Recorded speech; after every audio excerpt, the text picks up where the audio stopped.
Recce चिकित्सा क्यों? Why Reiki therapy? बीमारियां पहले आभामंडल में शुरू होती हैं, फिर भौतिक शरीर में प्रविष्ट होती है। आज हम जानेंगे रेकी चिकित्सा ही क्यों। मैं रेकी ग्रैंड मास्टर विकास बिहानिया आपके लिए ये महत्वपूर्ण जानकारी लेकर आया हूँ। हम बीमार क्यों पड़ते हैं और फिर ठीक कैसे हो जाते हैं? आजकल हर बीमारी के कारणों के पीछे कीटाणुओं, बैक्टीरिया या वायरस को ढूंढ निकालने का प्रयत्न होता है। ये बीमारी का कारण नहीं अपितु उसके लक्षण मात्र है। जैसे मुर्दा शरीर में कीड़े पड़ जाते हैं, नालियों में ठहरे हुए पानी में कीड़े अंडे देते हैं, ठीक उसी प्रकार जैव विद्युत बायो इलेक्ट्रिसिटी, जिसे प्राण ऊर्जा या बायोप्लाज्मिक एनर्जी भी कहा जाता है, की कमी, असंतुलन या अवरोध के कारण हमारे शरीर में प्रतिरोधक शक्ति कम हो जाती है और बीमारियां हमें घेर लेती है। क्या दवाइयां आपको स्वस्थ बना देती है? जी नहीं, ये केवल आपके शरीर को इतना सा मौका दिला देती हैं जिनसे शरीर स्वयं को स्वस्थ बना सके। आधुनिक दवाइयाँ बीमारियों के लक्षणों को सिर्फ दबा देती है ताकि आप थोड़ी देर के लिए, थोड़े समय के लिए राहत महसूस करें। उस बीच जीवन शक्ति और शारीरिक रोग प्रतिरोधक क्षमता शक्ति मिलकर बीमारी के कारणों से लड़ लेती है। दर्द निवारक दवाइयाँ दर्द के कारणों को दूर नहीं करती, केवल उनके सेंसेस को रोक देती है, ब्लॉक कर देती है, जिससे आपको दर्द की अनुभूति नहीं होती। जब आपको चोट लग जाती है और घाव हो जाता है तो घाव दवाइयों से नहीं भरता। डॉक्टर के द्वारा की गई मरहम पट्टी का मतलब सिर्फ यह होता है कि वह घाव को ढक ले, उसे धूल, मिट्टी और मक्खियों से सुरक्षा हो। घाव को ठीक करने की प्रतिक्रिया शरीर स्वयं कर लेता है। श्वेत रक्त कणिकाएं विजातीय द्रव्य कीटाणुओं को हटाने का काम करते हैं और घाव को भरने के लिए ताज़ा बना कई तरह के रसायन, न्यूरो बायोकेमिकल्स रिपेयर के लिए आवश्यक संदेश लाने और ले जाने में कार्य करते हैं।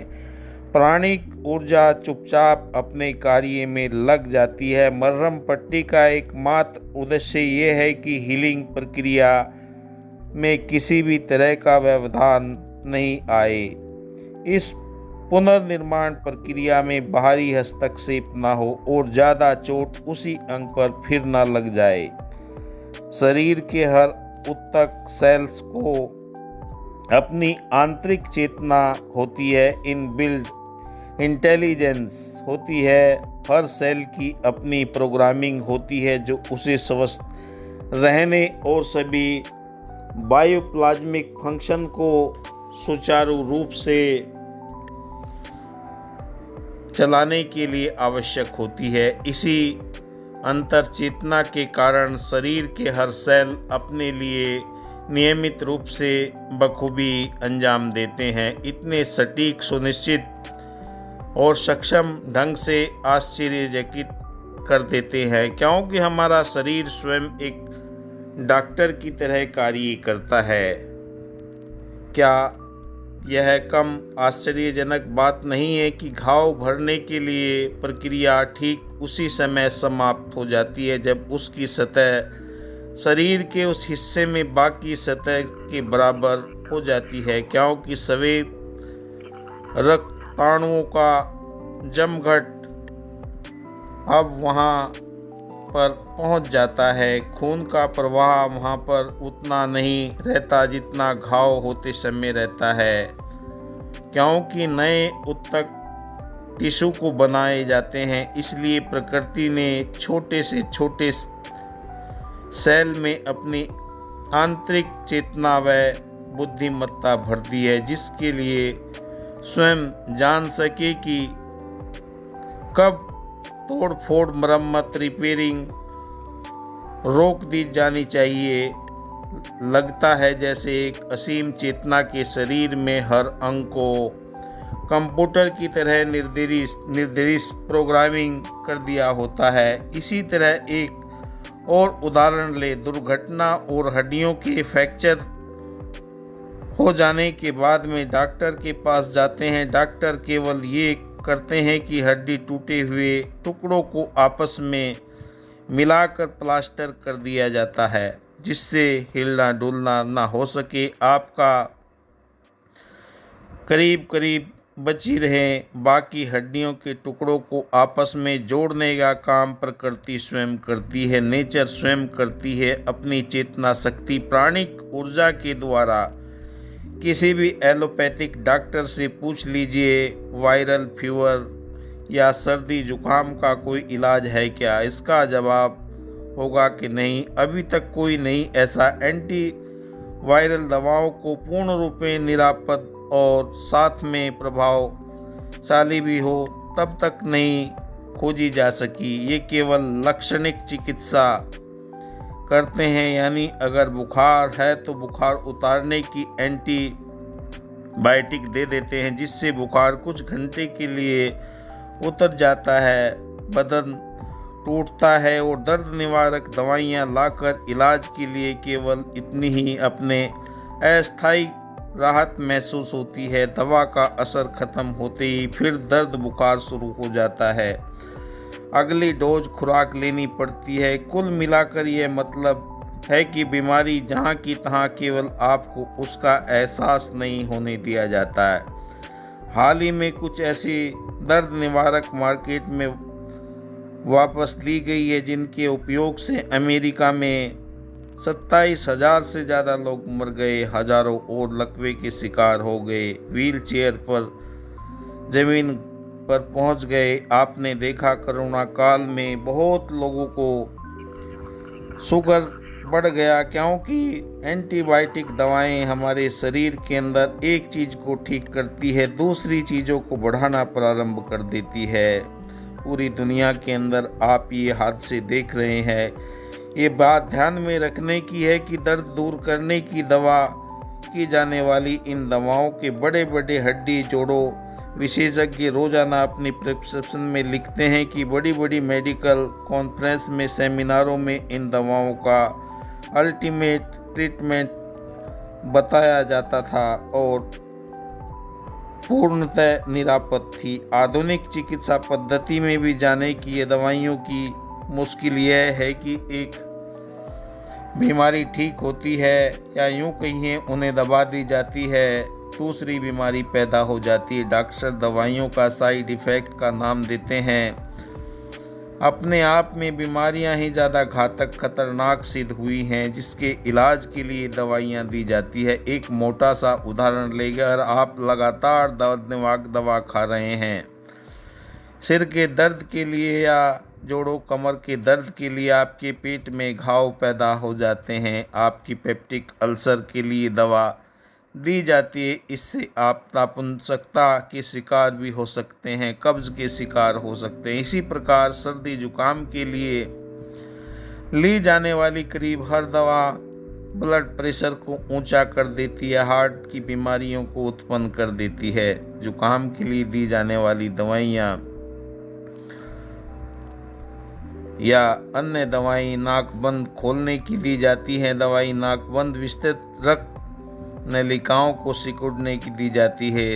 सिकुड़न स्थानीय यानी नाक का सीमित नहीं है रहती, पूरे शरीर की रक्त वाहिनियों को, खासकर आर्टरीज को सिकोड़ देती है, जिससे रक्तचाप, हाई ब्लड प्रेशर बढ़ जाता है। इसलिए रक्तचाप वाले मरीजों को ये दवाइयाँ नहीं लिखी जाती। इसी तरह बंद नाक खोलने के लिए नाक में डाली जाती है नोजल ड्रॉप, थोड़ी देर के लिए राहत मिलती है। समय अवधि प्रक्रिया रक्त नालिकाएं प्रकरण नाक के बहुत ज़्यादा हो जाते हैं, फिर आपको नाक बंद होने की प्रॉब्लम हो जाती है, यानी मर्ज बढ़ता ही गया जो दवाई की। सर्दी जुकाम के लिए कहावत है कि डॉक्टर के बीच अगर आप दवा लेते हैं तो जुकाम 1 हफ्ते में ठीक होता है और दवा नहीं लेते तब भी 7 दिन में ठीक होता है। मतलब कि वायरल बीमारियां स्वतः ही ठीक हो जाती है। आपके शरीर के अंदर आपकी सेल्फ हीलिंग ही आपके शरीर के अंदर प्रतिरोधक क्षमता पैदा करती है, जो आप दवा ना लेंगे उससे भी आप जल्दी ठीक हो सकते हैं। हमारा ऑरा सबसे पहले नकारात्मक ऊर्जा के प्रभाव में आने के बाद में बीमारियां पैदा करती है। ऑरा शरीर की बीमारी रूस के सैमुअल डी किरियन ने जब हाई फ्रीक्वेंसी फोटोग्राफी का आविष्कार किया, जिसके ने जीवित पौधों और अंगुलियों के ऑरा शरीर के चित्र लिए। शरीर में चारों तरफ जैविक विद्युत चुंबकीय आवरण होता है, जिसे ऑरा कहते थे। किरियन दंपत्ति ने प्रयोगशाला में किरियन कैमरों की फोटोग्राफी के द्वारा अनूठा प्रयोग किया और पाया कि हमारे शरीर के अंदर जो प्राणिक ऊर्जा है चारों तरफ हमारे फैली रहती है। अगर वो शरीर के अंदर कमज़ोर नकारात्मक ऊर्जा आती है तो तब हमारे शरीर में ऑरा कम हो जाता है। ऊर्जा शरीर ऑरा हमारे शरीर की बाहरी आवरण है, जो हमारे शरीर में एक चमकीले रंग बिरंगे धुंध घेरे नकारात्मक ऊर्जा इन चमकीले रंगों को मटमैला और धूमिल बना देती है, जिससे स्वरूप में परिवर्तन हो जाती है। नकारात्मक ऊर्जा के रूप में बीमारी हमारे ऊर्जा शरीर में आवरण में छेद या दरार आने से होती है। बिल्कुल वैसे ही जैसे वायुमंडल की ऊपरी सतह में ओजोन परत में छेद है, ऐसे ही अल्ट्रावायलेट बैंगनी किरणें पृथ्वी पर वायुमंडल में प्रविष्ट हो जाती है, जो स्वास्थ्य के लिए बहुत ही हानिकारक है। ऊर्जा शरीर ऑरे में ये छिद्र दरारें बनने के कारण मानसिक भावनात्मक संवेग मेंटल एंड इमोशनल टेंशन होती है। इन मानसिक भावनात्मक आवेगों संवेगों का नियंत्रण करके ऊर्जा को शरीर होकर भौतिक शरीर में आने वाली बीमारियों से मुक्त रहा जा सकता है। ईर्ष्या, द्वेष, जलन, कुढ़न, क्रोध, माया, लोभ तीव्र नकारात्मक ऊर्जाओं को पैदा करती है, जो हमारे ओरों को धूमिल करके मटमैले रंगों को दिखाती है। ऑरा फोटोग्राफी में नैसर्गिक तौर पर हमारे ओरों में रंग चमकीले और चमकीले होते चले जाते हैं। बाउंड्रीज भी भली प्रकार से परिभाषित होती है, लेकिन बीमारी की हालत में मेंटल इमोशनल टेंशन के समय धूमिल मटमैला रंग दिखाई देता है। भावनात्मक व मानसिक तनाव संवेगों की अनुभूति हमारे शरीर में एंडोक्राइन ग्रंथि से एड्रेनल और एड्रेनलिन कार्डियो थायराइड ग्रंथि के हार्मोन्स को स्रावित करती है। ये हार्मोन्स एक विशेष परिस्थिति में खतरे की हालत में कुछ समय के लिए स्रावित होकर शरीर में किसी भी आकस्मिक आपदा से लड़ने की स्थिति से दूर निकाल देते हैं। अगर मेंटल इमोशनल स्थिति लगातार बनी रहती है तो ये ग्रंथियां स्रावित होकर रक्त में मिले